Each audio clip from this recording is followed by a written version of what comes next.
Hi and welcome to the So Many Things YouTube channel. I'm Tim, your host.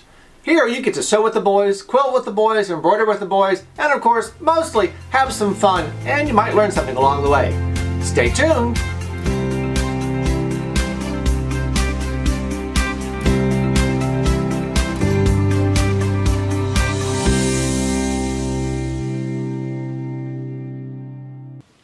Hi and welcome to Threads 101. Today we're going to talk about, or I'm going to show you about, different types of threads. Now, once again, I'm not going to be so brand specific about things and say things that you can't use this thread, or you shouldn't use this thread, or your machine only takes this thread, because that's not really true. Your machine will tell you which brand and which types of thread it will like.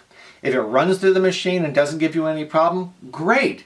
If it runs through the machine and it seems to be a little problem, you might want to consider trying a different brand or a different style of thread. Threads are made in cotton, polyester, rayon, acrylic, metallics, mylar. There's a whole myriad of options out there because there's specialty things we want to do with threads, and the options allow us to do those specialty techniques that we sometimes want to get into. I'm not going to tell you that every thread is going to work in every machine or every technique is for every person. That's not quite true. You're going to find threads you're going to absolutely love, and those are the ones you're going to kind of stick with. Then you're going to find other threads that you might want to use once in a while, but you're not going to run out and buy 100 spools of it. So let's take a look at some of the threads I've selected to talk about. On the front here I have 2 spools of regular cotton thread. This is 50 weight cotton thread from Mettler. It's great for all of your regular piecing. It's a little thin for doing your quilting, but I would definitely be using it for doing my piecing. Also, there's a 60 weight available. Now that's a little thinner. People that like to do a little handwork kind of like the 60 weight thread. It's a little thinner, a little easier to work with when you're trying to tug thread through the fabrics.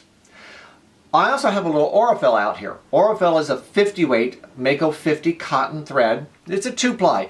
It's a little thinner. I will tell you a little secret. I can get more on the bobbin with my Mako 50 thread than I can with my Mettler 50 thread because this is a 2-ply and this is a 3-ply thread, which means more sewing time before I have to wind another bobbin. So then I also have some decorative threads out here that I like to play with sometimes, and I also have some regular polyester. Now polyester thread is great for regular sewing, but I wouldn't really use it in a quilt unless I'm not a purist. Most of us are kind of purist in our quilting, so we use cotton fabric in our quilt and we use cotton thread. That's not to say you have to, but that's just kind of like the standard kind of unspoken rule for most people in quilting today. I also have some metallics. You'll see that these are flat. This one is called glitter, this one is called sliver. They are mylar.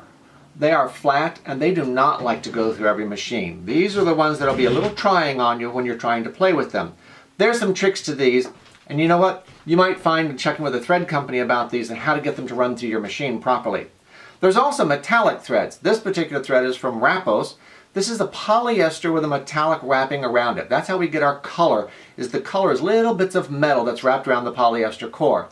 This is very smooth thread, so it should run through most machines without a problem. I also have embroidery polyester threads, and they're great for doing all of my embroidery. Polyester and embroidery stands up wonderfully for years of wear and tear. It's great for doing on kids' things or something that mom's going to be throwing into the wash routinely. You did a little burpee for the baby because it was your first grandchild, and so you wanted something nice for them, and so you did it. Use the polyester thread. It'll stand up to the washing and wearing rather than using a rayon thread. A rayon thread's a little softer thread, and it's not going to stand up quite as well as the polyester will to all that washing and wearing. It does give you just as much shine and just as beautiful end product in your embroidery as a polyester, but not quite as durable. You know that christening gown that you have to do? That's what you might want to use the rayon thread for. Now this is from Robeson Anton. Robeson Anton also makes a polyester embroidery thread. Both threads are exceptional and run through the machines with no problem. Now we also have acrylic threads. This happens to be Miro Prism. This is a 40 weight. They only come in variegated that I can find. These are acrylic. Acrylic's very strong thread. You can almost bleach it with no problem. But I find that they have a very limited color supply, and they're all variegated. So they're light colors and dark colors. They have a Christmas color, but they are just wonderful to work with. And I, again, haven't found a machine that doesn't like them. No special treatment needed. Just put it on with the right size needle. It'll flow right through your machine.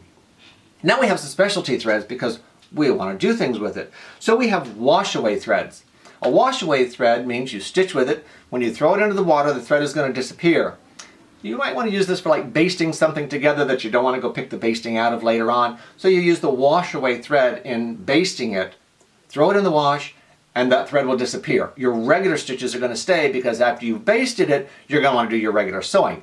You may baste it just to do some decorative stitching and then came back with, say, the Miro Prism acrylic thread and did your decorative stitching. I want my basting stitch to go away. That's what the water soluble is for. Sometimes you want to keep your stitching in your garment, or in your project, you just want it to disappear. That's why we have invisible thread. I'm kind of partial to the monopoly from Superior because it's a polyester thread. There's also invisible nylon. I find that some of the nylons, they're a little thinner, they disappear a little bit better, but they also stretch a little bit more than our polyester threads. This also comes in a smoke colors, which is great for using on dark colored fabric, so it's not going to show up as well.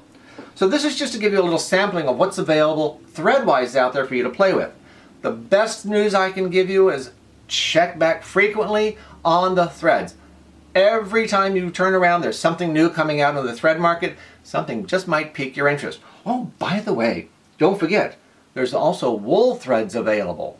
Now this is a 12-weight wool thread. It's great for doing top stitching or bobbin work when you want to add that extra bit of depth to your sewing. If you want decorative stitching to stand up by itself, this is a great thread to use, whether you put it in the needle or put it in the bobbin.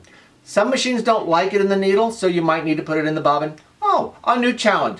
Try a little bobbin work with it. These are great threads to play with.